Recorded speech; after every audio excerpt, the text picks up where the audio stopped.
Sharon's the senior education advisor for the CO2 Coalition.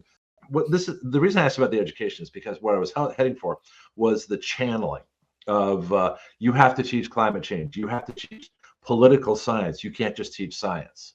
And so at what point did you see that? And is that why you went to the charter school or taught the way you did? How'd that come in? Then it was not that much of a thing when I started teaching. Oh, okay. I was at that school for 15 years before I retired. So when I started, they weren't that ingrained.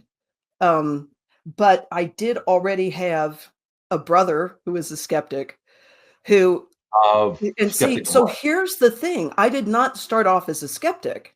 I really didn't, because I figured, there's at the time there were only 6 billion of us. Now there's 8. That there's no way that 6 billion people couldn't affect the climate. Like, I bought the whole thing, hook, line, and sinker. Okay. And then my brother, who had done some independent research, said, no, you're completely wrong. And being a scientist, I said, okay, show me your evidence. So he showed me his evidence, and I was convinced that he was right and I was wrong.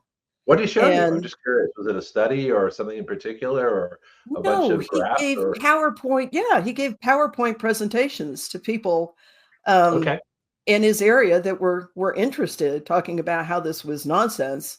And he had all kinds of data to support it. And so he shared me his PowerPoints, and we had discussions about it. And I decided he was right, that there really wasn't any good evidence at all. But then there started to be a lot of good evidence to support the fact that this isn't necessarily being used for our benefit. It's more political control and so on and so forth. Oh, we talk about this all the time.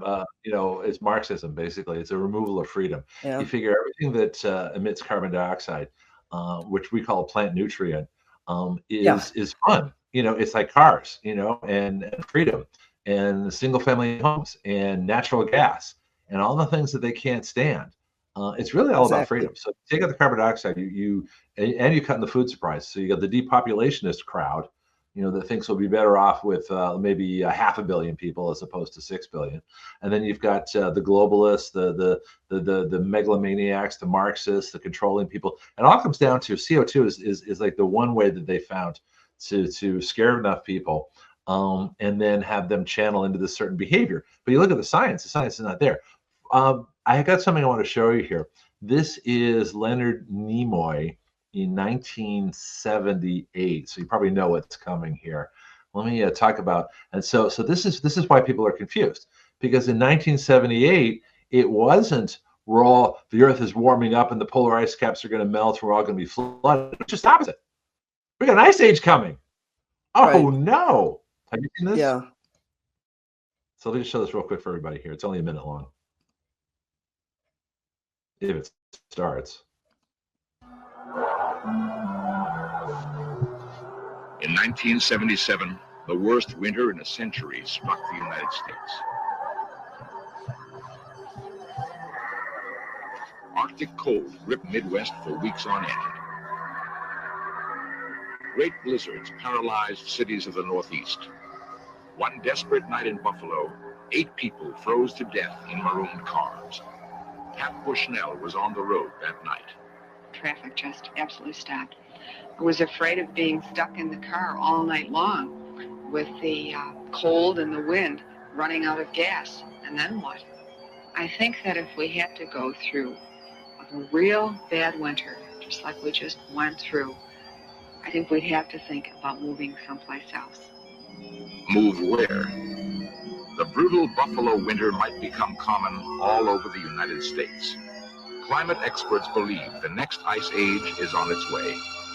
According to recent evidence, it could come sooner than anyone had expected. At weather stations in the far north, temperatures have been dropping for 30 years. Seacoasts, long free of summer ice, are now blocked. According to some climatologists, within a lifetime, we might be living in the next ice age. Oh no, Mr. Spock! Mr. Spock, you're lying. You lied to us. No, you got it wrong. It's global warming. The polar ice caps are going to melt. We're all going to get flooded out. And the funny thing is, this is why I played this, because it was just a few years later they totally reversed it. It's oh no, it's not climate. It's not winter's coming. Summer's coming. Right. Well, a couple of things I'd like to point out there. One, oh, please do. Leonard Nimoy, rest in peace, was not a scientist. He only played one on TV, right? And Literally, two, he played a Vulcan on TV. Yeah, exactly. CO2 levels are going up that whole time, right? Yeah, yeah. So all of a sudden now you see there really isn't there's not enough rise in CO2 to actually affect the temperature. And when you go back 400, 500, 600 million years, you see that there really is no correlation between carbon dioxide and temperature. For example, I've got some data here for you. I know you're excited. Do. Share it away. You can screen share too. So you have a little thing called present at the bottom of your screen. You can actually share. Oh, these are all paper notes. I'm sorry. I will. Yeah, I mean, you know, I can pull up stuff, but here's the paper note. Yeah. Old-fashioned way, right? Yeah, no, that's fine. So 400, you know, I don't have it. Actually, I closed everything out. I could probably pull it up pretty quickly and show it to you. Don't worry about it. Okay, we'll do it next time. 450 million years ago, carbon dioxide levels were 4,700 parts per million. Let's put that into perspective. Today, it's 420, and they want us to freak out. So this is 10 times. 10 times as much as before. The temperature was about roughly average temperature measured through proxy data, 59 degrees Fahrenheit. Fast forward to 240 million years ago, the carbon dioxide levels were cut by more than half, down to 2,100 parts per million, but the average temperature rose about 12 degrees up to 73 degrees Fahrenheit. So they're really long-term, there is no correlation. So what you get from that is that, you know, we measure a correlation now. CO2 levels rise in response to temperature, but not enough to drastically affect average temperature. And the CO2 coalition temperature rises first, right? Doesn't the temperature go first and the CO2 comes later? Right. Okay. And there are reasons for that that we can go into detail if if you need want to. If it's warmer, you're going to get more plants, and if plants need more food, so it makes sense that the carbon dioxide comes after the warming temperature. Warmer temperature, more plants, more plant food. That makes sense to me. Well, yeah, I mean that's what you're seeing when you look at the warming of the greening of the planet, which is very easily verified simply by satellite pictures. I mean, we've got Landsat; it's been up there forever. And it measures the green cover of the Earth, and it's been increasing as carbon dioxide levels increase. In fact, also crop production has been increasing in direct proportion to the increase in carbon dioxide. That's measurable as well. So all of what you're saying is, yes, it's a plant fertilizer. Yeah, for sure. Is it longer growing seasons? Are the plants bigger? All of the above? What's going on? All of the above. We have longer growing seasons, you know, so they complain that you know, summer's coming earlier. Well, guess who likes that? The plants we eat for food, right? They really don't like late freezes. You know, no freezes, no late freezes is a good thing. And then if the temperature stays warm longer, the growing season lasts longer. So you've got that. You've got the modest warming, which they really like, and then the increase in carbon dioxide, which they also really like. So as a consequence, not only are crops yield increasing, but also the amount of vegetation on the planet in general is increasing. So how is this a bad thing? Yeah. Can you visibly see, you talk about Landsat, which is the land satellite. That's been up there for years and years. Can you see like the Sahara, I've heard, or the parts of the Australian desert or the Gobi? Can you actually see greener areas? Has, you know, sub-Saharan Africa grown? So there's Saharan Africa, and then there's sub-Saharan Africa. So is the Sahara Desert, which is right on the equator, for those who don't know, I actually have a globe here and I use it on the show so that people know where things are. Where's Africa? Here we go. So Sahara, here's the equator down here. Sahara's up there, way up there, northern Africa, Sahara Desert, okay? Is it getting greener? And can you see it on pictures? I believe so. Okay. As far as I know, yes, I'm sure that I have people that could give you specific evidence and specific amounts. I have read that, yes, it is starting to get greener. But you have to understand that the reason the Sahara is because of the latitude it's located on, and not really because of a lack of carbon dioxide. Clearly, CO2 levels are going to be pretty much equal all over the Earth.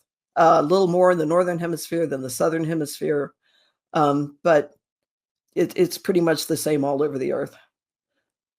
Now, this is interesting. Carbon dioxide fascinates me. And I just had on Friday my high school friend, Jonathan Kohler, and Dr. Willie Soon, and they ran the whole Grok AI paper, and it proved all the things that we all knew, that the temperature warms, then you get more CO2, that man-made CO2 has virtually no effect on the temperature whatsoever. And of course, I use different evidence. My statistic is liberals on beachfront property. When the liberals start leaving their beachfront property, then I know that climate change is real. As long as Obama stays on Martha's Vineyard in a $14 million mansion right there on the water, I'm not worried about climate change. Okay, because if it were real, he would have a house up in the Hamptons or up in Virginia, someplace up high. But he doesn't. The left is still along the beach. So I mean, I use weird analogies, but think about it. Isn't that true? If there was really a problem, why are they there? They're not stupid.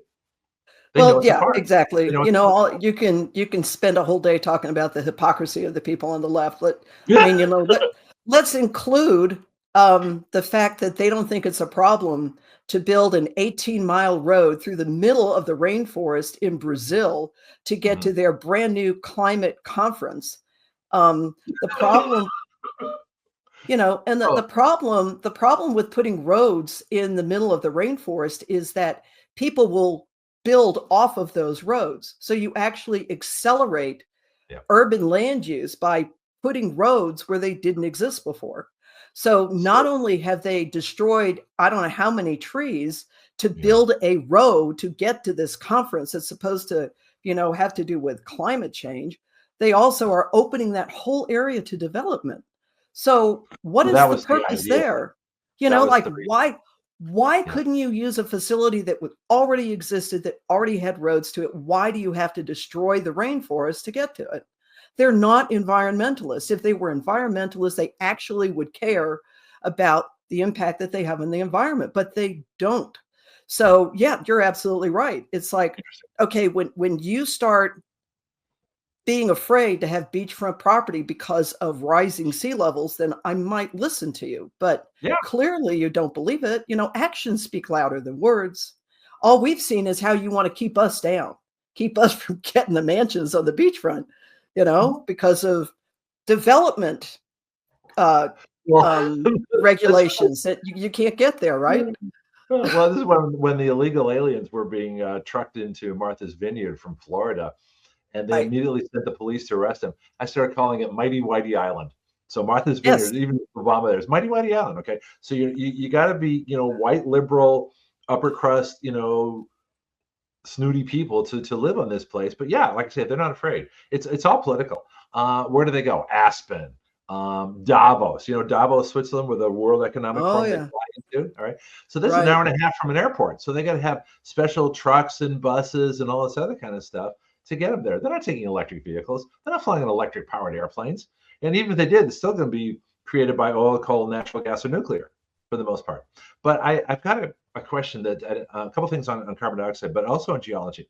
It fascinates me that the strongest climate people aren't meteorologists. You're all geologists. So what is it that's unique about geology? I mean, I know the answer. This is a rhetorical question, but I want everybody to make this connection. What is unique about a geologist when you start talking about the climate? Because that seems like two totally different things, but it's not. Well, no, it's not, because part of geology is studying Earth's history, which they've conveniently taken out of the schools, by the way. That's bad. Well, it doesn't fit the narrative, man. Right. And the people that you're talking to are most interested really in the data that they've collected in the past few years that can indicate warming if you just pick out a little part of the graph and then expand it. But we go back, like I said, to the formation of the planet. Okay, stuff that we can measure again by proxy. How do we know that the temperature has been that temperature at 600 million years ago? Yeah. And a lot of it has to do with chemistry, like oxygen isotopes and stalactites. And of course, the ice cores don't go back that far, but we can go back a few 100 million years with ice cores, a few 100,000 years with ice cores. People that don't know what an ice core is, what's that? Sorry. Yeah. Okay. Okay. So That's why I asked. an ice core usually is taken from the Antarctic, but they do have spots in the Arctic as well. And so what happens is the Arctic and the Antarctic are actually considered to be cold deserts. They don't get a lot of snowfall, contrary to what you might think. Buffalo gets a lot more.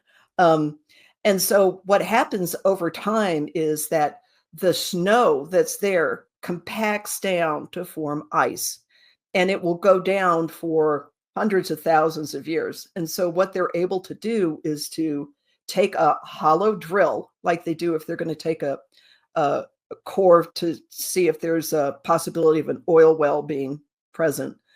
They take this drill, and then they drill way, way down into the ice. And then they're able to pull this up and open up the drill bit, essentially. And then they have this round piece of ice that extends, feet long.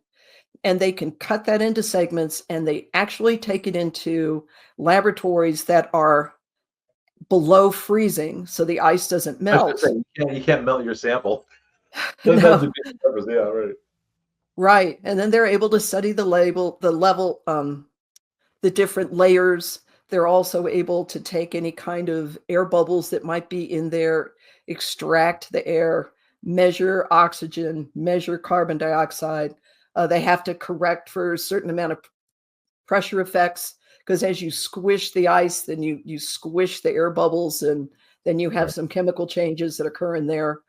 But they have been able to very accurately correlate everything that they measure as far as oxygen levels and carbon dioxide levels in the ice core with other different types of data.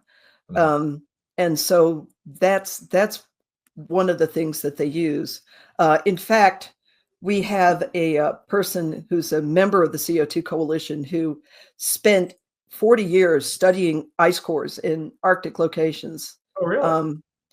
Yeah, she and a couple of other people from the CO2 Coalition published a paper that you might be interested in. Bring them on. Because you're welcome back anytime. I love this stuff. This is great fun. So bring them on. Well, you're not going to be too happy, because it does refute some of the finding from your Grok AI paper. Well, it's not mine. I don't have any claim of ownership. The one I looked up was the hydrogen engines. That's the one I just sent you. I was reading that on your Substack, actually. But this paper, it's called CO2, Human Contribution to Atmospheric Carbon Dioxide. And so they used some of the things that were mentioned in Grok AI, like so let's talk about what an isotope is really quickly. Sure. My kids always got isotopes confused with ions because they both started with the letter I. So atoms have two heavy particles in the nucleus, which are the protons and the neutrons, which most people remember. The protons have a positive charge, and the number of protons actually is used to identify the specific element. So if you change the number of protons, you change the identity of the element. One proton is always hydrogen, two protons is always helium, etc. But the neutrons add weight, but they don't have a charge. And they're actually a proton and an electron, which is an electrically charged particle, kind of glued together in one unit that we call a neutron. So the plus charge cancels the minus charge, and they have no charge. They're neutral. Right. But you can have as many neutrons in the nucleus. You can add extra neutrons to the nucleus and not change its identity. So we have hydrogen, which is one proton and one neutron. And we have deuterium, which is one proton and two neutrons. And then we have Wait a minute, there's a tritium. neutron and hydrogen? I thought hydrogen was just a proton and an electron. No. You got to have a neutron in there. Oh. Just a single proton is called a hydrogen ion. Oh, okay. So Good to know. deuterium. Now, hold on. It's been a while since I taught this stuff. Hey, you have a periodic table up there? No, you're right, because hydrogen has an atomic mass of 1. Right. Thank you for the correction.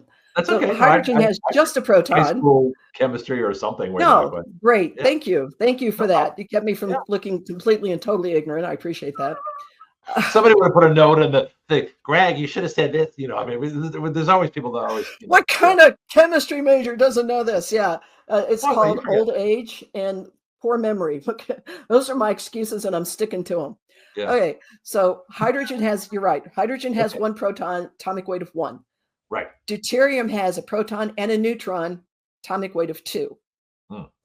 Tritium has a proton and 2 neutrons, atomic weight of 3. And those 3 particles that are hydrogen with different masses are called isotopes. Isotopes, right. Isotopes. Hydrogen with no neutrons is the most stable form. Tritium is the least stable form. Because well, that's nuclear bomb material, isn't it? Don't they use that in nuclear weapons? In a hydrogen bomb, yeah, I think they do. I don't know much about the chemistry of the hydrogen bomb, but I do know that that's a lot of it. I do know that they like the heavier forms for fusion as well, which is fusing together hydrogen atoms. But yeah, there's like water experiments. All these things come to mind. I had right. One of our reporters a few years ago was one of the foremost nuclear weapons experts in the world. Unfortunately, I believe he died of a COVID shot a couple of years ago. And but we used to get the most amazing conversations about this kind of stuff. This is why I know a little bit about it, just enough to be dangerous. But yeah, it's fascinating. Anyway, so some are more stable than others, and they decompose basically, and they decompose by spitting out little pieces of themselves. So you've got 3 main isotopes of carbon. Carbon 12 is 12 protons, 12 neutrons, 12 electrons. That's regular carbon? That's normal carbon found out there? That is the most common form of carbon. It's also the form that plants prefer. So they will take up carbon 12 before they'll take up carbon 13 in a CO2 molecule. Okay. Then you've got carbon 13, which is 6 protons and 7 neutrons, which add up to 13. It still only has 6 electrons. So the charge is the same. It's chemically the same, but it's slightly heavier in mass.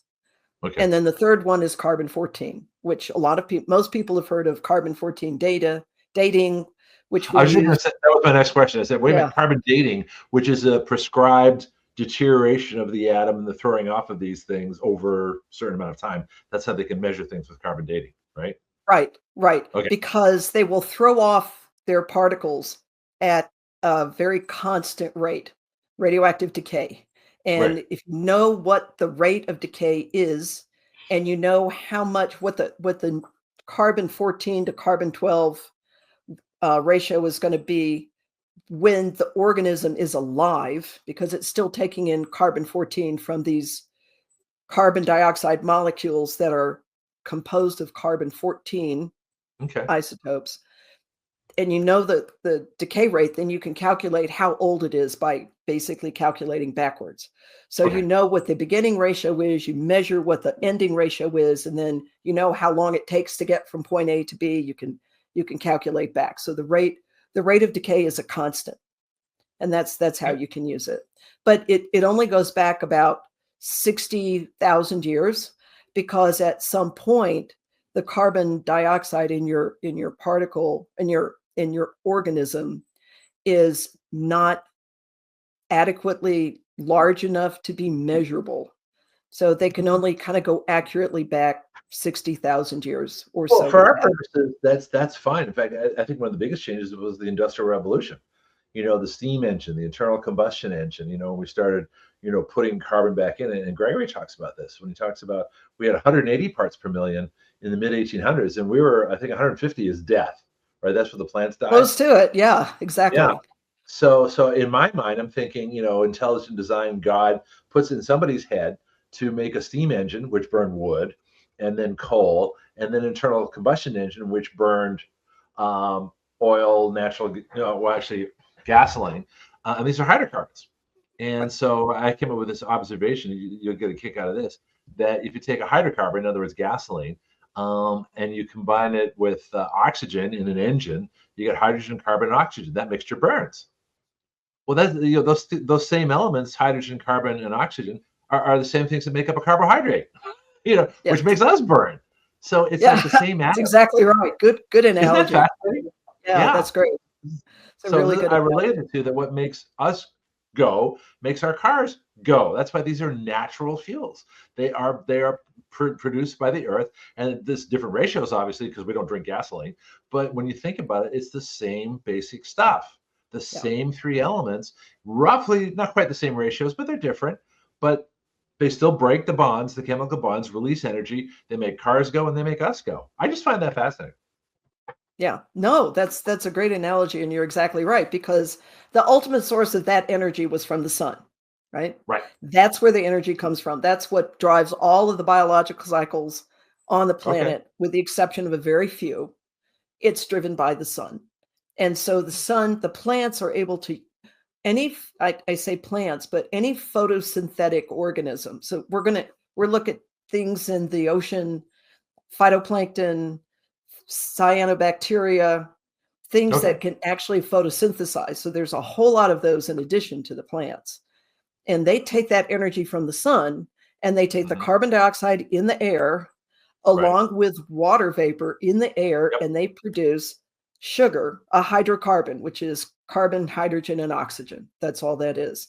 And then their byproduct is oxygen. They give that off, right? Right. And then they store that energy. So then when they want to release the energy, they have to have some mechanism to change it back into carbon dioxide and water.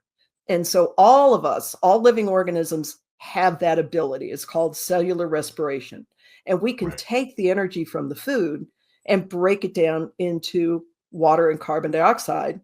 Only the plants can take the carbon dioxide and the water and make it into fuel. And it all comes from the sun. That's the carbon. That's the life on it. The carbon cycle, right? So carbon dioxide in the air goes into the plants. Plants go into the ground, become oil. They come up. We burn them or use them as fertilizer. And the CO2 goes back in the air. This takes millions of years, right? But that's the basis of life. So if you take carbon dioxide, the only people who would want to do this, these megalomaniac depopulationist wacko government people, the only people who want to take carbon dioxide out of the carbon cycle are people that want to kill everybody else. Why else would you do it? Or at least limit their freedom. It makes no sense. It's limit their freedom. And so it becomes an even bigger hypocrisy when you realize that the vast majority of emissions are coming from China, which is still considered to be by the UN a less developed country, which means that they don't have to meet any of the requirements that the more developed countries have to have. So isn't this a great way to bring down the more developed countries by forcing them to give up their energy supply, while China for no reason. Well, there's a reason, but not because of the planet. While China doesn't care and just emits, massive amounts of carbon dioxide, along with soot and sulfur dioxides and everything else that comes with it, because they don't have any emissions controls on any of their factories. No, sulfur dioxide. Russia can use it to sell to the rest of the world because they're not producing it. Right. So when you look at the geopolitical landscape, it's pretty obvious that it's more about that than it is actually about saving the planet from out of control climate change, which has never happened in the history of the planet. So I'm not sure. Yeah, we're new guys on the block, but 420 parts per million compared to 4,700 parts per million. Like, I don't know that we could ever reach that height, regardless of how much we burn. Like, it's absurd. This is when Brontosaurus and T-Rex were roaming the earth, and Greenland was actually green, and there were no polar ice caps. This is what we're talking about, right? The old days, the real old days. Well, we're going way back before the dinosaurs, actually. Oh, really? Okay. Oh, yeah. Oh, that's interesting. Well, the All right. 240 million years ago was, dinosaur time, roughly. And we're talking, but that's still 2,100 parts That's per million, though, right? early dinosaurs. 2,100 parts per million CO2, roughly? Yeah, it was still 2,100 parts per million. And the Earth did fine. No, they were fine. It was 79 degrees. Okay, cool. Yeah. Yeah, So they were the they were polar happy. Yeah, like most of the continents were organized around the equator, so things were really nice and warm. And Okay. your temperature really is affected more by how close you are to the equator than it is about the amount of carbon dioxide in the air. Like much more affected by that. Well, and water vapor has far more effect too, from what I'm learning. But here's what I find fascinating. This is something that this is a great chance for me to ask this. The properties of carbon and oxygen. You get a carbon atom and two oxygen atoms. They make a carbon dioxide molecule. And these people are trying to convince us that it makes up less than 0.5% of the atmosphere. It's 0.04% or whatever it is. 0.04, yeah. Really small. Okay, so somehow less than 0.5% of everything that's up there is blocking so much heat and reflecting it back to Earth that our temperature is going to warm up and Obama's going to have a problem with his beachfront property. That makes no sense to me. If I had a colander, right, and it had 0.04% coverage and I pour spaghetti into it, how much spaghetti am I going to get? There's going to be like one strand hanging over the 0.04% of my colander. So how is it that people think that something that's less than 0.5% of all the air that's up there is going to suddenly create a greenhouse equivalent to a glassed-in building where they're actually pumping in CO2, by the way? Yes, that makes no sense. So if you had a greenhouse with 0.04% glass, right? How warm is it going to be and the rest of it's open? How warm is that going to be compared to everything else that's open? Well, the other problem too is that people don't know, right? So Okay. you see all those things. You walk down the street, the guy on the street asking assorted random people, what percentage of the air is carbon dioxide?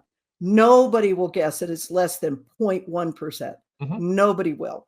In fact, they can't even tell you how much Well, nitrogen watch and my show oxygen because are we in the air, much less CO2. Well, they're not watching your show. Right? They're listening. They're listening to the news media. They're being taught, they're being taught that it's dangerous in school. This is something else that we've had to deal with at the CO2 Coalition. The Education Committee will take a raffle for a free carbon dioxide meter that the teachers can use in their classroom, primarily as an education tool. There are other things that you can do with it, but if you just plug it in and let it run, you'll see that the more people you have together, the higher and the smaller the room, the higher the CO2 level goes up. Right? I wonder why that is. Right. People also forget that we exhale it, so it's hardly toxic if it's in your beer. Okay, you'll have to give up your beer because it's got carbon dioxide. It's like, no, I don't think so. Isn't that what the bubbles or your are? soft drinks, right? Aren't the bubbles carbon dioxide? Sorry? The bubbles are carbon dioxide, right? Yeah, exactly. It's carbonated. So wait. Soft drinks are carbonated beverages for a reason. I had forgotten this. So in other words, Pepsi and Coke and Fanta and Mountain Dew are destroying the planet because they're releasing carbon dioxide when you open the bottle or can, right? I mean, if you want to go down that road, it's as absurd as that. Yeah. That's why I said it. So we'll have these meters in the conference hall, and we'll have, tons of people, thousands of people in this conference hall, depending on how big it is and how many people show up. We go to homeschool conferences to give away our materials, and we'll have the meter running, and it'll go up to 1,000. If you have a whole lot of people, it'll go up to 2,000.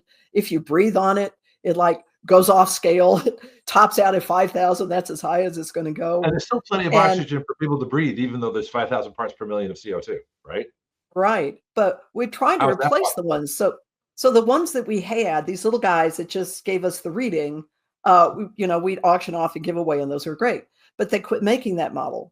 So now, get this, the regulations, I'm assuming it's part of the Inflation Reduction Act.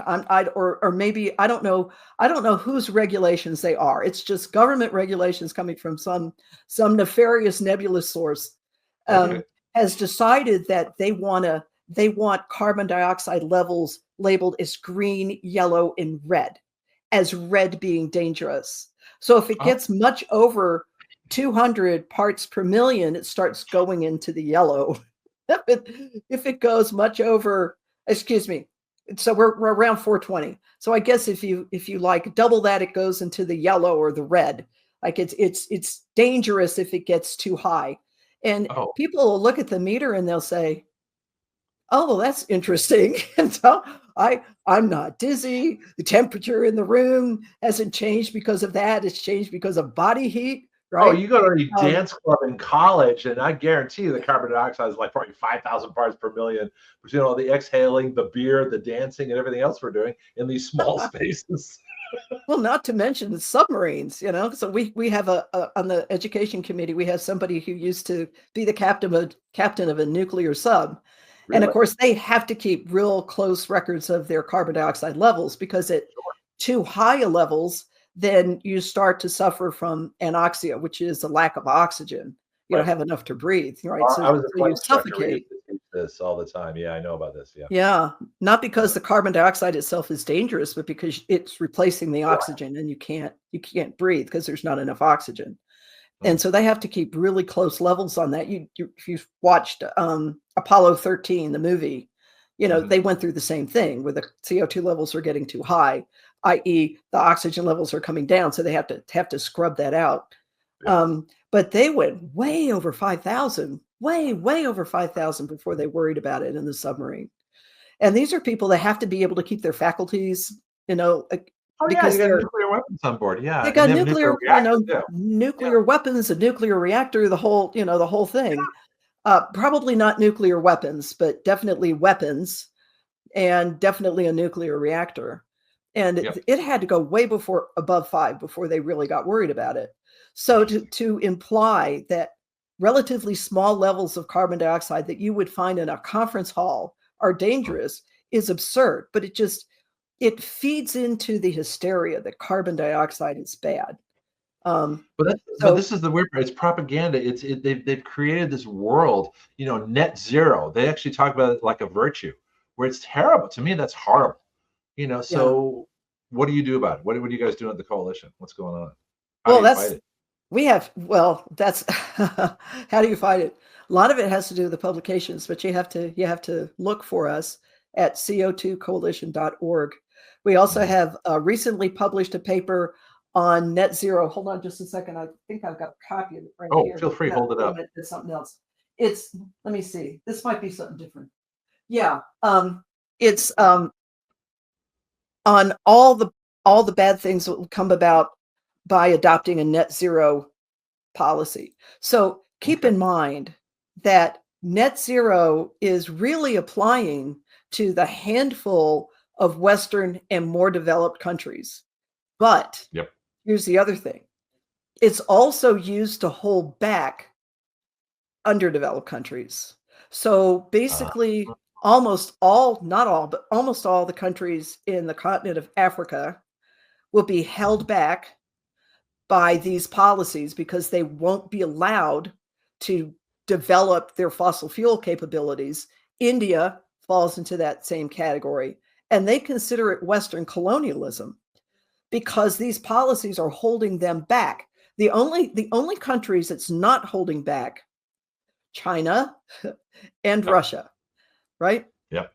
So when you get these big conferences, they're not a part of it. It's all the Western countries, and we have to hold down the little guys, and we have to hold ourselves down. So when you look at all of those factors, it's pretty obvious again that it really doesn't have anything to do with climate at all. Let's see. There are two papers that'd be interesting. Yeah, if you go up to search and you put in net zero. Search. Okay, net zero. Yeah, up at the top left. Yeah. Okay. Can you see your website on the screen? Yeah, I see it really well. Okay, good. I just want to make sure. I guess Laura had a camera. She wasn't able to see.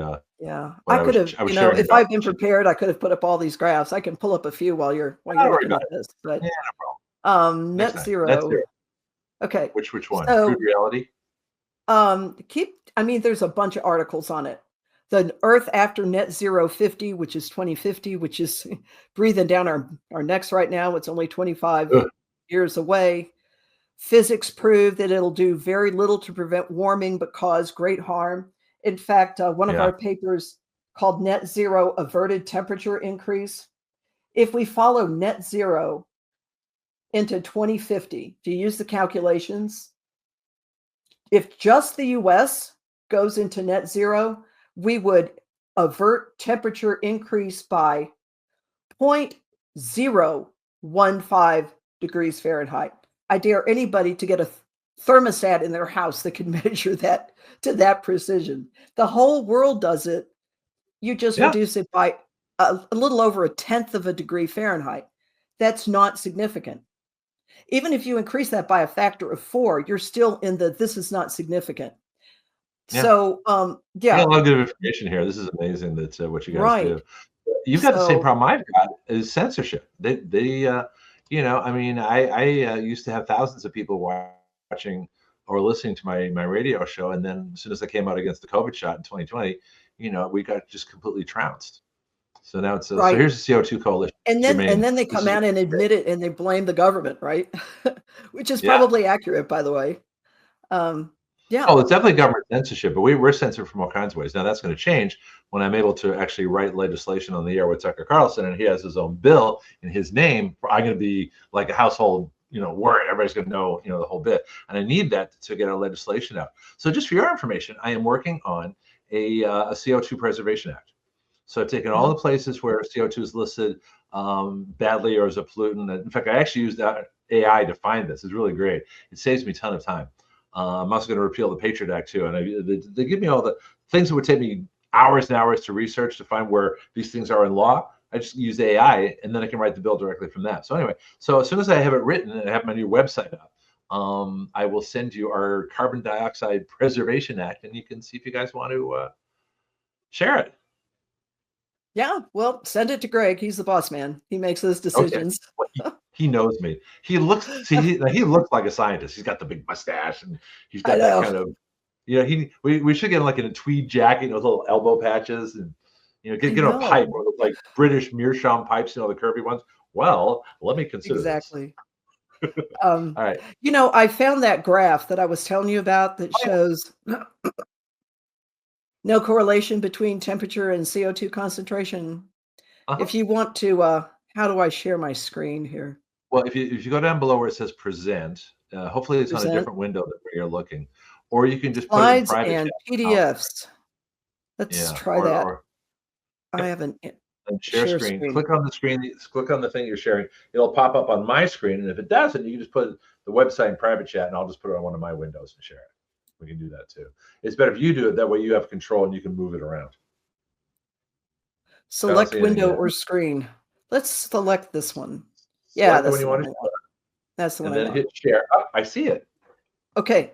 So actually we have, this was put together by another one of our members, Byron Sopian. This is his data here, and he has a source where he got it from.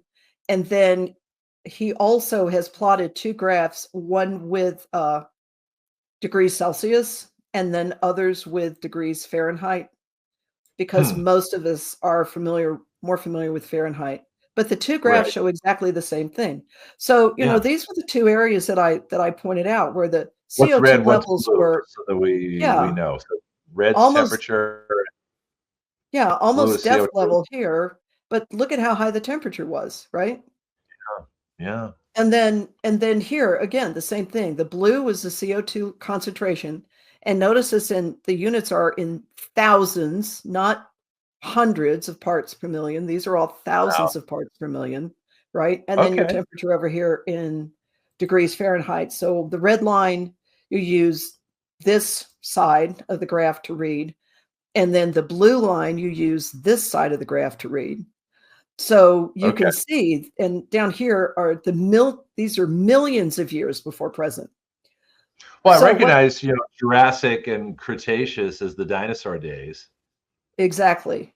Yeah. So you So have that's about nice warm 240 temperatures, across, right? And I took 240, which is right here, right at the beginning of the age of the dinosaurs. right? And this is the end of the Cretaceous, is when they all disappeared. I'm sorry, I'm not sure why it keeps growing and shrinking, but let's see. I It don't want does to. that. That's Let's do this. Okay, now it'll fit in my screen. okay. No, Yeah. I could see So it. the Yeah. dinosaurs are from the Triassic to the Cretaceous. And Okay. boy, that messed up my graph really well, didn't it? Ha! Well, Let's okay. No, undo all of that. we'll, Oh, I'm we'll stuck. Okay, so just let's leave it look alone. at the other one. We'll just talk about it. Yeah, just move it down a little bit, and then Let's look at the stop. other one here. Okay. Yeah, so the time of the dinosaurs was from the Triassic to the Cretaceous. And you can Okay. see the temperature was warm. Yeah. Again, most of the Well, now life that makes forms were on, sense. Dinosaurs continents are that are around the cold-blooded, right? equator. Yeah, they love warm. Dinosaurs are cold-blooded. I mean, the reptiles, right? Basically.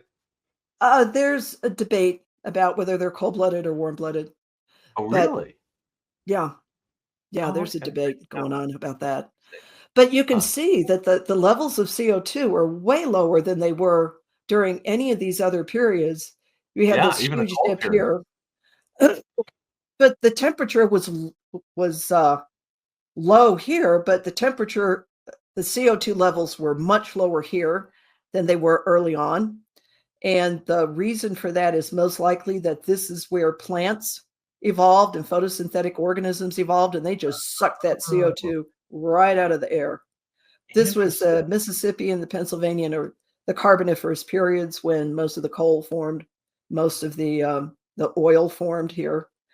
And then Really? you've got, yeah, How long ago was yeah, that? during the Mississippian and the Pennsylvanian, so about 300 to 350 million years ago was when That's when our oil formed. So we're using 350 million mostly, years yeah, of oil.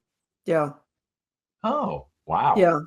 There's a lot of controversy about why that is. Well, one of the hypotheses is that they're organisms to break down the plant protein called lignin, which gives it its strength. The woody plants have lots and lots of lignin in them to give the cells Right. that strength, so they can, grow to great heights.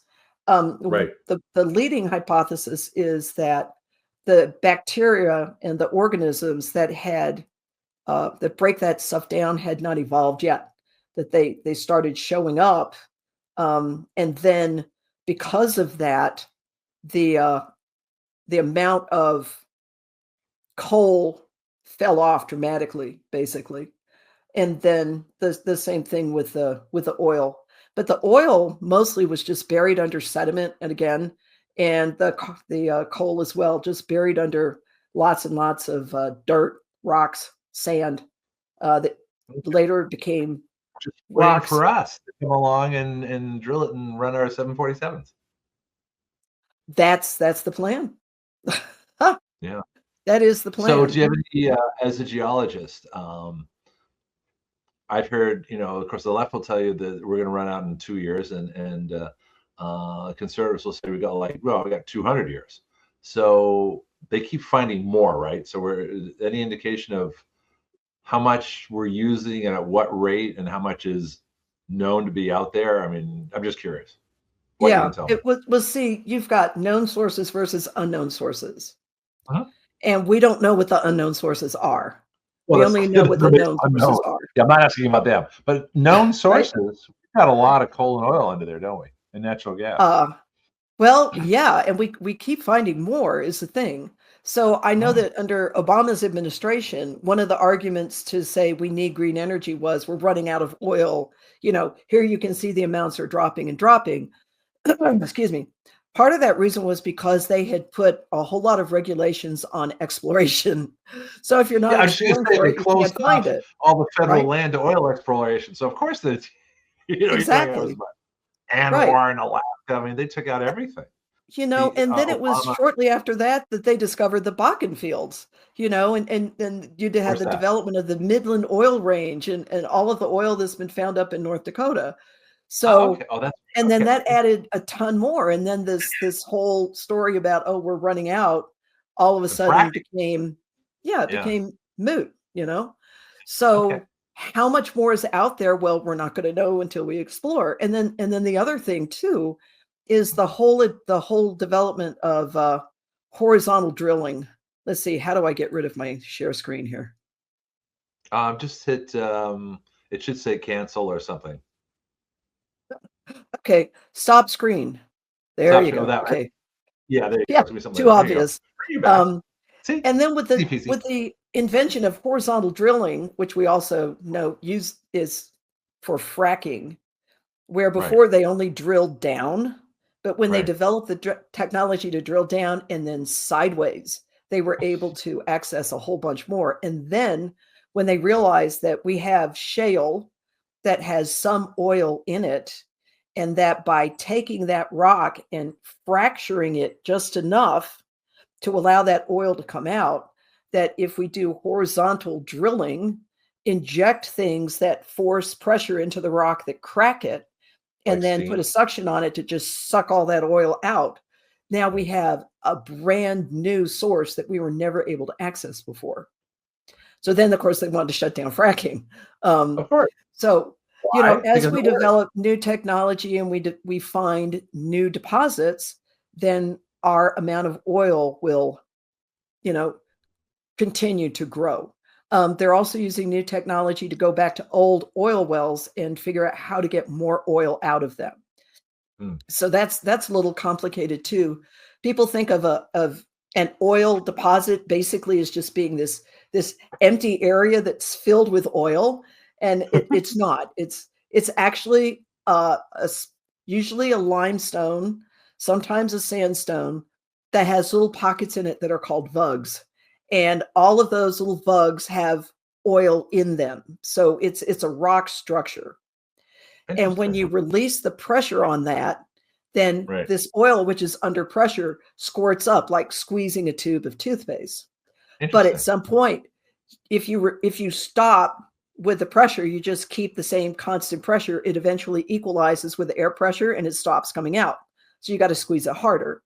And that's kind of what's going on with the oil wells. They stop producing, not because there's no more oil, but because there's no pressure to push it out. No, that makes sense. So what they're doing is trying, and ironically using carbon dioxide to force down into these oil wells to increase the internal pressure to get more oil out of them. That is So as you funny. develop more of those technologies, you can go back to the expired oil wells and still pull more stuff out of it. So we're So to actually say that we're carbonating our oil. I just find that funny. I'm sorry. That's too funny. exactly. Um, So So now, when you say we're running out, it's like, well, based on what we have now, yeah, but we're going to develop new technologies. We're find going to more. find more deposits. Yeah. So it's an open-ended question. I don't, Cool. we don't have the information that we need to be able to say definitively, oh, it's going to run out 200 years. That's a guess based on what we have now. No, that makes sense, and that's actually very much what I was thinking. Also, technology is such a huge factor that it's unknown. I remember reading this actually came up on Facebook too. But if you read studies in the 1800s in London, their biggest problem was horse poop. And they Yes. thought if this keeps up, like in 1850, oh my God, horse poop. Well, by 1950, we'll have like 15 feet of horse poop in London. Well, of course, they didn't figure on the automobile, right? That hadn't Right. been invented yet in 1850, and so, or the steam engine, or any of these things. So technology has a way of changing all this. And this is why I was so interested in the hydrogen engine. And so, and then I asked the Grok AI, which is part of X, and I find it fascinating. I asked it two questions. One, what is the future of hydrogen engines with airplanes, boats, and cars? And then I said, what is the future of hydrogen engines without any CO2 regulation for airplanes, boats, and cars? And it's two completely different answers. And I found it so fascinating. I made an article out of it for my Substack. Right. Well, and see, that's one of the big problems with hydrogen is that it's got to come from water. And the only process that we know to bring it from water is electrolysis, which is that's the most popular way of doing it. Okay. And so basically all hydrolysis is passing an electric current, excuse me, through water, and the water has to have some kind of charged particle in it to allow the current to go through it at a low voltage. So they usually have to add something to it to reduce the amount of voltage needed, but you have to put energy into the system to get energy out of the system. So everybody's aware that if you take hydrogen gas and you ignite it with a spark, there's enough oxygen in the air to give you what we call a rapid combustion reaction, which means you get a whole lot of energy that's given off. You get fire, you get noise, you get the whole 9 yards. And this is the hydrogen breaking apart and the oxygen breaking apart and then recombining to form a water molecule. Usually it's the oxygen that breaks apart and combines with the H2. But basically that's it. So the energy from the spark in the presence of oxygen gives the energy that is required for this chemical reaction to start. And then once it starts, it gives off an enormous amount of energy. Hydrolysis is the opposite. You take energy, you put it into the system to break the hydrogen and the oxygen apart. And you have a positive charged cathode and a negatively charged anode. And then that separates the two gases and they're given off in the form of bubbles. And that's why when you burn hydrogen, you only get water because the hydrogen comes from water. But splitting it requires energy. So the question is, where are you going to get the energy from? And that's why you had two different answers. Because if you're trying to use just, quote, green hydrogen, that means you've got to use either solar or wind power to get out the energy. It's really not that efficient.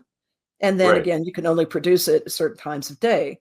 But whereas if you can produce the electricity versus using fossil fuels, it's more efficient.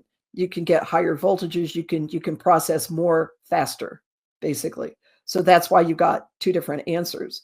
But my understanding is the biggest hang up with hydrogen is the fact that it is the lightest gas, and to make its volume smaller, you have to compress it, or you have to put it into a what they call kind of like a hydrogen sponge, which is basically just a material that attracts the hydrogen gas.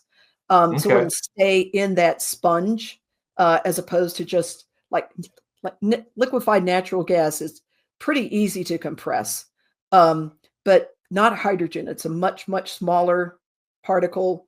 It's much, much more energetic. It takes much more energy to keep it in a small volume. And then it tends to be corrosive. So those right there, those are the big hurdles to widespread use of hydrogen. And of course, if you take out the carbon dioxide or the burning of fossil fuels, it just makes it that much more complicated, which is why you got two. No. I didn't take out the burning of fossil fuels. Well, I used the term like organic or carbon fuels. What I did was I said, how do hydrogen engines stack up if you take out the CO2 regulations? So it doesn't matter how much CO2 you're replacing. Well, then that allows you to use fossil fuels, right? Exactly. It's the CO2 regulations that prevent us from using the fossil fuels the way we want to. So you get rid of those regs, you can use all you want. Right. So, but is hydrogen more efficient than gasoline? And it looks like no. Looks like gasoline's more efficient. Yeah. It's going to be really hard to replace gasoline. But see, here's the thing. It's like, why? Why do you want to do that? You don't have to. We've got gasoline. There's plenty of it out there. Well, there's plenty of it out there. It's provided a slight warming, which, according to Leonard, is much better than those horrible freezing temperatures they had in Buffalo. Yeah. This is why people go south for the winter. They don't want to stay in Buffalo in the wintertime if they can help it. Right? Well, I go south where it's warm. So why is the CO2 a bad thing? It makes the plants grow, and it gives us a little bit of warming. So it's like, why is this bad? And the answer is, it really isn't. No, and that's the thing. You should get a bumper sticker. I'll give you an idea for a bumper sticker. CO2 Coalition. Save the planet, drive a muscle car, release the CO2, or something like that, or just save the planet, drive a muscle car. Ask me for an explanation. But I'm going to get one myself. I have one made. Drive. I want to get it. If you want to save the planet, go out and get the biggest pickup you can. Get a 64 GTO. Drive the hell out of it and have fun. Stop worrying, people. We're going to be fine. And it's just, I just look at it completely differently. I'll get my big, Ford Galaxy 500 1962 convertible, and I'm going to drive it, top down, playing country music. Yeah, it's going to be a great time down here. Anyway, Exactly. but freedom is this. I should probably do the last point now because I've kept you for a long time. It's been great talking to you. But freedom is really scary to these people. They don't want it. They want freedom for themselves, but they are scared of us. And we're not trying to do anything to them. We just want to drive our 62 Galaxy 500 convertibles, shoot our guns, raise our families, love our country, love God, and be independent, accumulate property, travel. We're not trying to mess with anybody. We just want to live a life of freedom. And they can't stand it. So they put this whole CO2 thing together that's totally bogus BS to take away our freedom. What does it do for them? What kind of sick people are they? I don't know if you get into psychology of this, and you don't even have to answer this question. I just want to throw it out there that there's something wrong with these people, that they're so scared of freedom. They're going to go through all this stuff with carbon dioxide, which is total nonsense, so that we can't drive our GTOs and shoot our guns and travel with our kids and, go fun places and, God, family, and country and all the things that we love. And it's just, I don't get it. I just don't get it. Yeah, no. Well, I mean, it clearly has nothing to do with the environment. Let's just put it that way. I mean, if you're going to promote battery-powered vehicles that require these giant lithium batteries, and we got to get that from lithium mines. They're talking about doing that in Nevada. We've got a mountain up in the northern part of the state where they've found a rock that contains lithium. And so now they're going to tear down the mountain to get to the lithium. How is that an advantage? Right. Yeah. Or let's just go to the Congo, where they have to get a lot of their rare earth elements, where they literally use slave labor, children working hard under gunpoint to tear up more of their environment for a pittance as far as pay is concerned. And you can't convince me that this is a better solution. No. So when you look at the damage that's done in the name of saving the planet, then you see even more hypocrisy than you do if you just look at the politicians who live in the ocean. Like, there's way more than that. It's like there's nothing wrong with gasoline or diesel or jet fuel. There's nothing wrong with these fuels. All they do is release carbon dioxide and water vapor and a few other things, and you can limit those few other things. Yeah, it's the few other things that are the problem. So just really quickly, you had mentioned something about the endangerment finding. I wrote that down. We got to talk about that real quick. Just just take a minute. So the back in the 70s, when Nixon was president, Congress passed the Clean Air Act, and in the Clean Air Act, they listed 7 priority pollutants. And these are pollutants that are well documented to be harmful to human health, like lead, for example. The one that they picked for the endangerment finding was carbon monoxide. So carbon monoxide, talk about the difference. Just carbon and oxygen. And so why is this a problem? Oxygen occurs as a molecule composed of 2 oxygen atoms bound together. It's said to be diatomic. And all of the oxygen receptors in your body, primarily in the hemoglobin, will accept an oxygen atom. So the hemoglobin grabs onto one half of the oxygen. It takes it where the oxygen needs to go. It grabs the other half where the hemoglobin lets go. And then the oxygen is able to do its thing. Carbon monoxide, the oxygen end will be grabbed by the hemoglobin, but the carbon part can't be grabbed because it's not oxygen. All of these little molecules that do the grabbing and the exchanging are very, very specific. So what happens is that all of these things that are supposed to be accepting oxygen in your blood, in your lungs, gets filled with carbon monoxide, and you asphyxiate, you suffocate to death. And that's why carbon monoxide is considered to be a poison. It's literally a toxin. It literally kills you. What the endangerment Yeah, if the air exactly. Well, I mean, just leak. automobile exhaust. People will Yeah. accidentally kill themselves in garages that have the doors down and the car's running, and they don't understand. It overtakes you insanely quickly. Like before you even know what's happening, Oh, wow. you're asleep and then you die. It's Well, extremely and that's dangerous. at an airplane. We used to have airplane engines, and the heat in the cabin was the warm air around the exhaust because it was the hottest, right? So we had Right. carbon monoxide monitors to make sure that if it ever happened, shut off that heat. I don't care and we flew in New England, it's freezing in the wintertime. But you have to understand that if the monoxide thing changes color or goes off, you've got to stop that heat because that means there's a crack in the exhaust and you're getting raw carbon monoxide. But it's heat generated. You need an engine to make carbon monoxide, right? It doesn't occur naturally, or does it? You need the heat. Okay. Basically, yes, you need the heat. Yes, it does occur naturally, but it is an output from a internal combustion engine that is not optimized. So that's Okay. another reason why it's super important that your gas heater be checked every year and optimized, because if your oxygen ratio to the methane is not correct, then a byproduct of this incomplete combustion is carbon monoxide. So you're right, Well, you got to have heat for that yep. to form.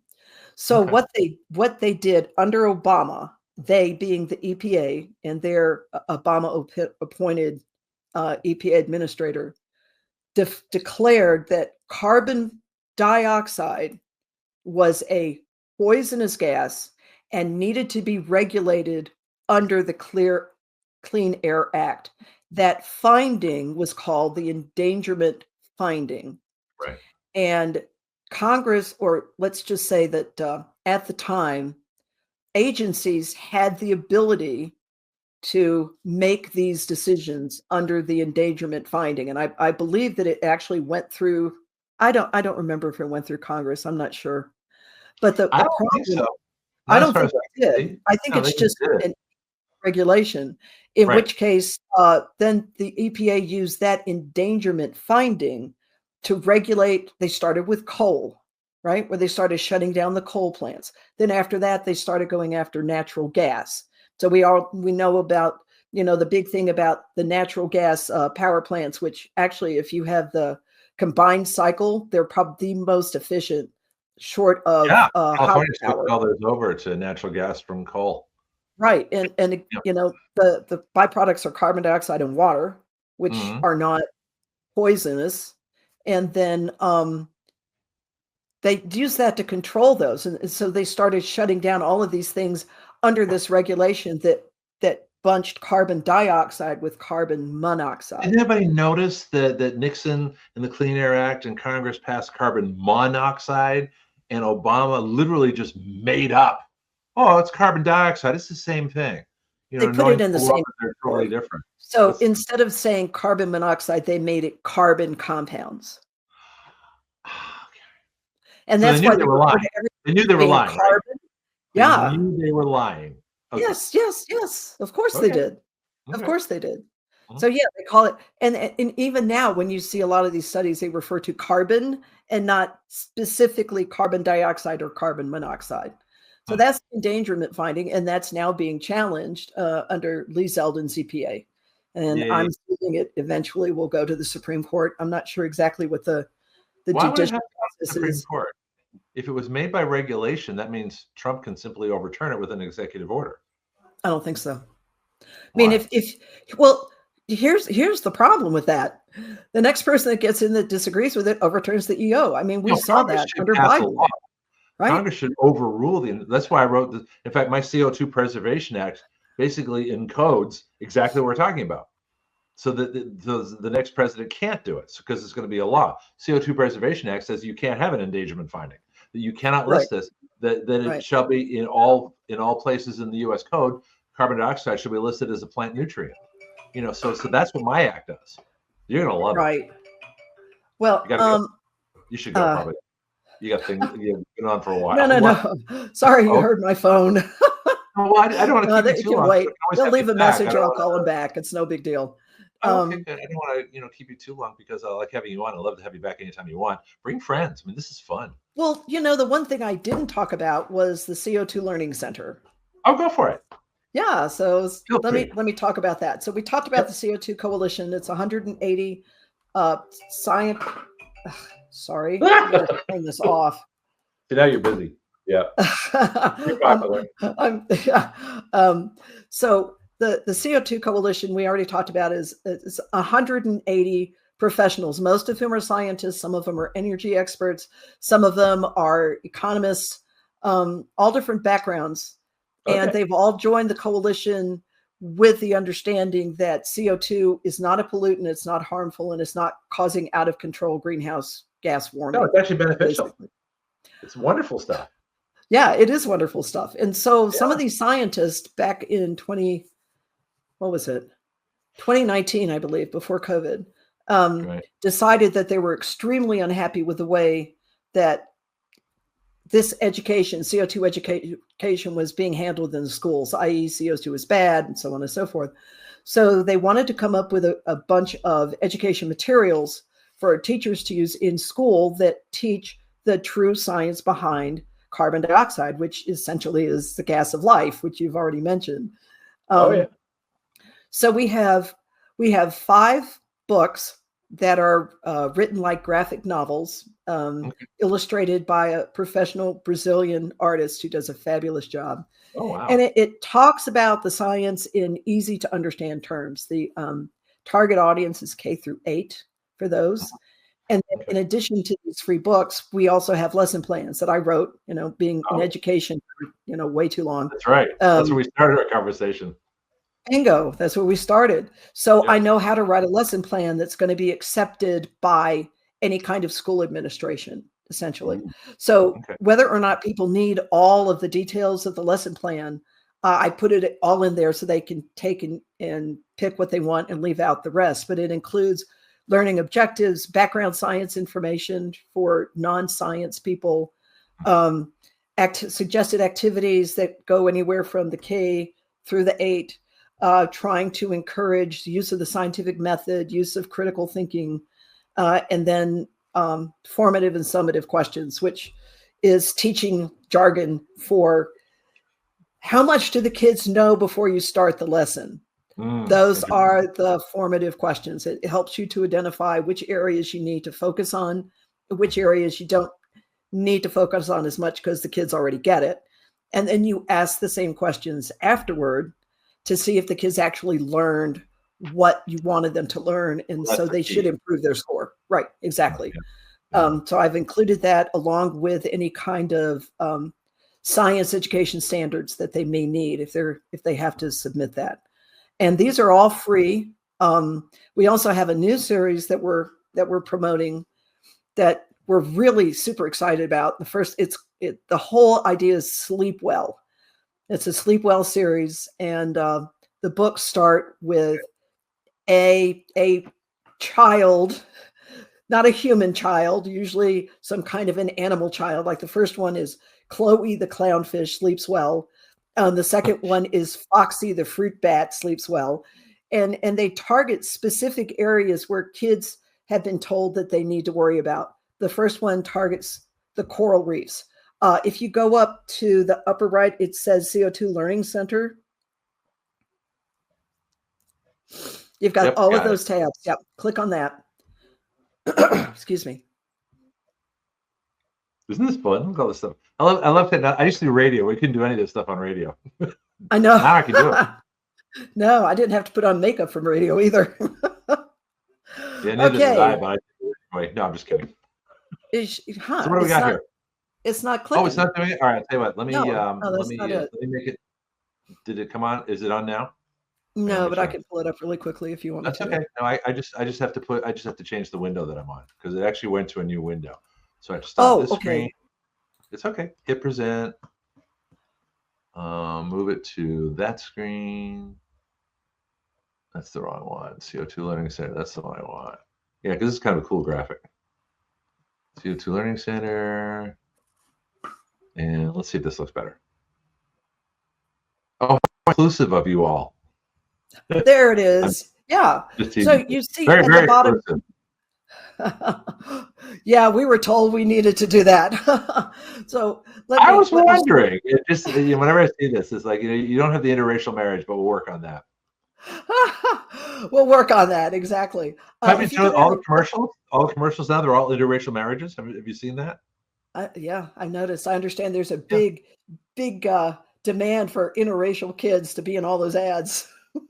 It must be. Well, what's fascinating too is that if you notice, anytime there's a story on the COVID shot, they always show somebody getting a COVID shot. I guarantee you, Pfizer has had a hand in that, because the visual is, oh, COVID shot, good, right? No, it's not. That's me talking. It's not a reflection on you guys.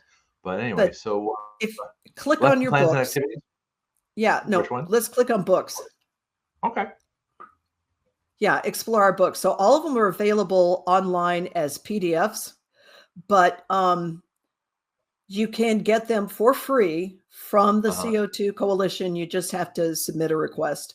So the Once Upon a Time series, it goes all the way. It's each one of these Once Upon a Time discusses different parts about carbon dioxide. And the man in the illustration is actually Dr. Gordon Folks, who is an astrophysicist, who is the one who started the education committee. And he wrote all 5 of these books. Each one of them has a different theme. But the main storyline is those 3 little girls live in real life next to him in Oregon on a tree farm. And they have all of these little animals. They got cats and dogs and goats and, all kinds of critters. Okay. And so what he's done is the storyline is the little girls have a science question. They come to Mr. Gordon to have it answered. Okay. And so all of these were these little white girls with white Dr. Gordon, and somebody came through and said, well, don't you need to have a little diversity? Yeah, exactly. These are real people. Like, these really exist. These are real people. So then we came up with a video series where we had more diversity. How many brothers do you think are in Oregon? Not many. But anyway, so I think you said that wasn't that set in Oregon? Isn't that where that farm is or something? Yeah. Dr. Gordon. Yeah, exactly. Dr. Gordon has to suffer with Oregonian politics, which are kind of ugly right now. So funny. It's a white dog too. You better do something about that. Yeah. So each one of these comes with a lesson plan, and there's a link at the top. We also have videos.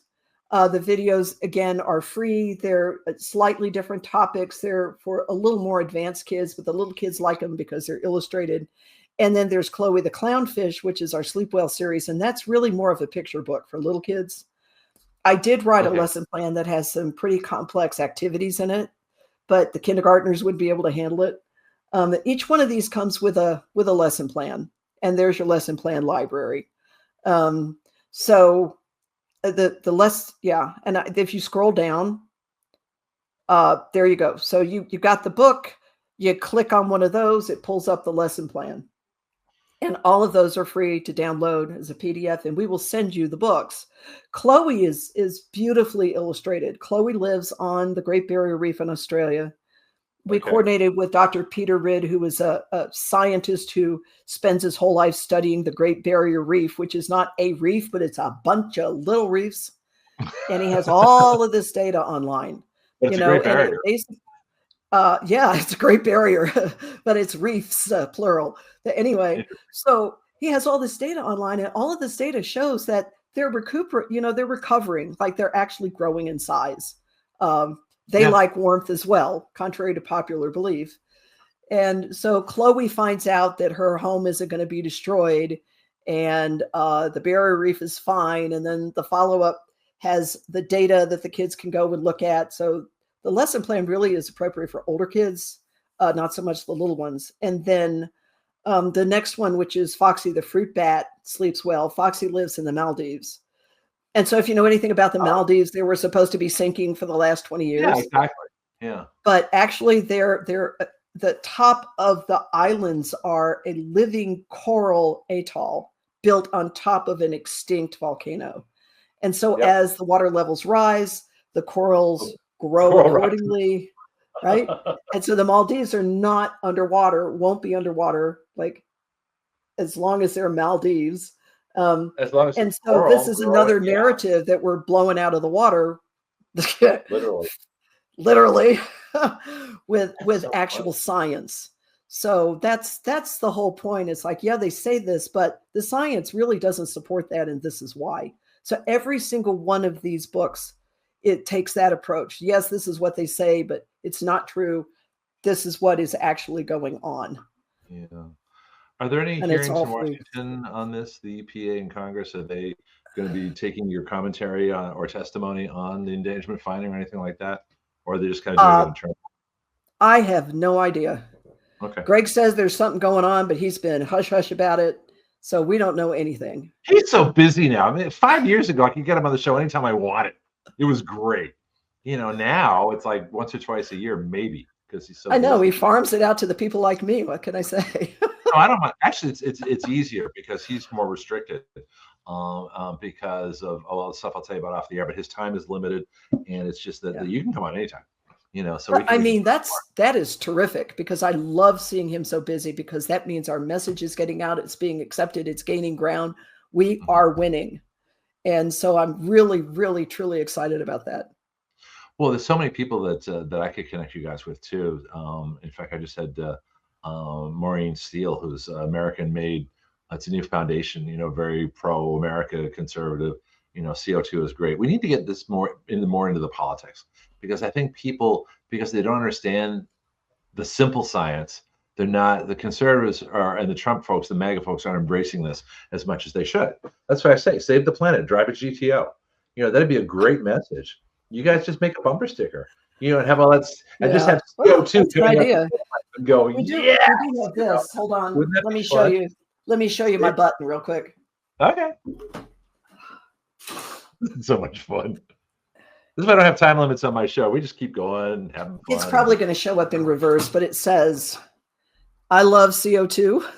Oh, I can see it. Yeah, no, that's good. Yeah, I can read it. Yeah.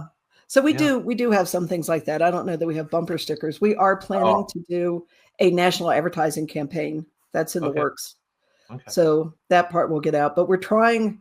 We are not a political organization, so we don't discuss politics. We don't discuss politics on any of our websites. It's all about the science. Now, the individual scientists, of course, are allowed their own political positions, and you know, they're all over the world, literally. Okay. So, you know, they may or may not agree with us politically, but they'll agree with us on the science. And that's you know, that's what we want. We want the real science out there so that people can make up their own mind, as opposed to just being led by a bunch of people who are trying to mislead them. I think Carl Sagan, what they're trying to do. And so this is why I am purposely for profit, although I haven't, you know, been big enough to do that because of the censorship. But I don't want any restrictions on the politics. The whole point of the show is to write legislation. You don't get much more political than that. We are pure advocacy. We're not journalists. We use issues to write legislation to fix those issues. Like I say, I've got a CO2 Preservation Act. I think you guys are going to love it when I get it finished, because it's going to change the whole dynamics in law. Now, you may not be able to advocate it, but you can certainly write about it and say, hey, here's something that exists. You know, I'll do the advocacy. I'll get, you know, Heritage and some various folks, you know, different organizations out there. Steve Bannon, are you listening? I mean, we need to talk. You, please, Steve Bannon. Okay. But that's something I don't understand. So we've had bills. I had it like vaccine product liability. I've had it since 2021 when the COVID shot, 2 months after the COVID shot came out. I had a bill to put liability back on Big Pharma. We've got a bill that stops Congress borrowing money. We've got gun bills. We've got immigration bills. We've got financial bills. We've got bills that would prevent, you know, these CRs. We've got, you know, bills that get rid of birthright citizenship. We just have tons of stuff. We're a little lacking in the science. This is our first science bill, which is kind of funny. I've got a fair science background, but to put this into law, that's what we do. And then, you know, if Mises can write about our economic stuff, and you guys can write about our environmental bills without getting political, and just say, well, here's the science behind this bill, or however you want to word it, because I know the restrictions and things like that. But yeah, feel free, and you know, feel free to share the show. I can't get political, but you know, Penglis did, you know, so I don't care. I mean, whatever works for you. But the message, our message needs to get out, because we are literally the world's only media show writing corrective legislation to fix the things we talk about. So this is awesome. That's terrific. Isn't it fun? Yeah, we're pioneers like you guys. I love being a pioneer. Yeah, You know, for making sure. history every day. Yeah. Yeah, it's fun. All right. We've got websites. We got stuff people can go back over the podcast and see all the sites and graphics and fun things we did and listen to this almost 2-hour conversation. Sharon, that's I pretty wild. know. Thanks I for haven't all had your. breakfast yet either. Well, yeah. Well, it's actually on dinner for me because I'm up usually around 4:30. You know, for my show. Well, I like to be awake for it. I don't want to just suddenly stumble out of bed and start talking. It'd be horrible. You know, I get Oh, well, coffee. yeah, you can't do it, which is, why I was happy when you pushed me off, because that back an hour so that I could actually Well, wake you up. always Because request that. Yeah. I'm 2 hours behind you, man. It's only 9:43 a.m. here. Oh, okay. That makes sense. I didn't know where you were. So you're Pacific Yeah, time? I'm in Nevada. Oh, okay. Yeah. Yeah. And you're not one of those Yeah. states like Arizona that doesn't do daylight savings. So they're actually on Pacific time now too. We're on Arizona's weird. Pacific time, although they're talking about, making it just standard time year round. So we'll see. We'll see if that makes it through the legislature. But it's like the same thing that you have at the federal level. Half the people want it standard, the other half want daylight savings, and it's just like I want just daylight savings. pick one, man. Just pick one. Yeah, Florida picked daylight savings, and it passed, and it's actually a law in Florida, but they refuse to enforce it because Congress hasn't given permission that we don't need. We don't need Congress's permission. Yeah, apparently we do. It's codified. I looked it up. Somebody else said that, and it's like, you got to be kidding me. There's a law. Actually It's like, yeah. yes, there is. I'll have to research it, but I would challenge it. I think the law is wrong. I think the law is probably unconstitutional on the grounds that they don't have that as a delegated power to regulate our time zones. So I knew I did a show on it. I'll have to look it up. But it's all I know is that if we're going to do it on the state level, we got to be standard time unless things change, and I don't know if they're going to change. So, if I have to deal with accommodating other people's time zones, I'm fine. Just so long as 6 a.m. is 6 a.m. 12 months out of the year, I'm good. Well, wherever you go, your phone changes time. I mean, the computers, the laptops, they all change. So they don't know what the time is. So it's not like in the old days where they had to do it because they had, back in the 1800s when they set up the time zones. I mean, it was mostly for the train schedules. So right. You know what time your train was arriving.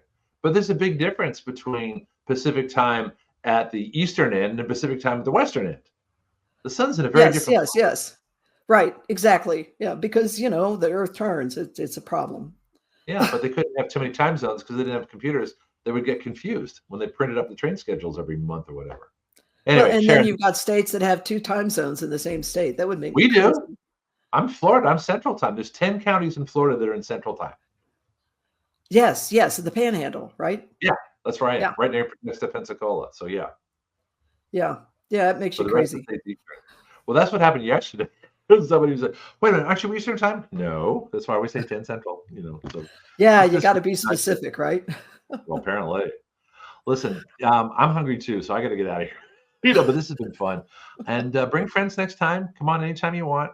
And we don't have time limits if you're the last hour, so we can always just kind of rant and rave and have some fun. But this has been a pleasure. Thank you. Well, thank you so much for having me on. I really do appreciate it. It's always fun to answer science questions, but especially to talk about the CO2 Coalition and the Education Committee. So. Oh yeah, well you need to be talked about more. That's why I say you should come on at least once a month. So talk to Gregory. Just throw a different person at me, and I promise I'll put it on the calendar this time. But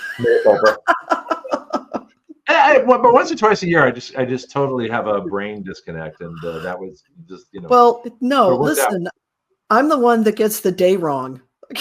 I'll get the time right, but I'll be off by a day, a week. I don't know. Well, there you go. I missed a couple friends' weddings because I thought it was the next week. I missed a baby shower because I thought it was the week before. So I can't complain. If you forgot to put it on your calendar, it's like, yeah, I get it. You're my friends, and we're ADHD. We don't care. We just move faster than everybody else. Yeah, we don't care. Think faster, but make more mistakes. All right. Okay. Thank you. Let's talk soon, and let me know what the reaction is to your chat here. I'd be curious. See what they say back to the coalition. Okay. Thanks, Greg. Appreciate it. You too. You take care.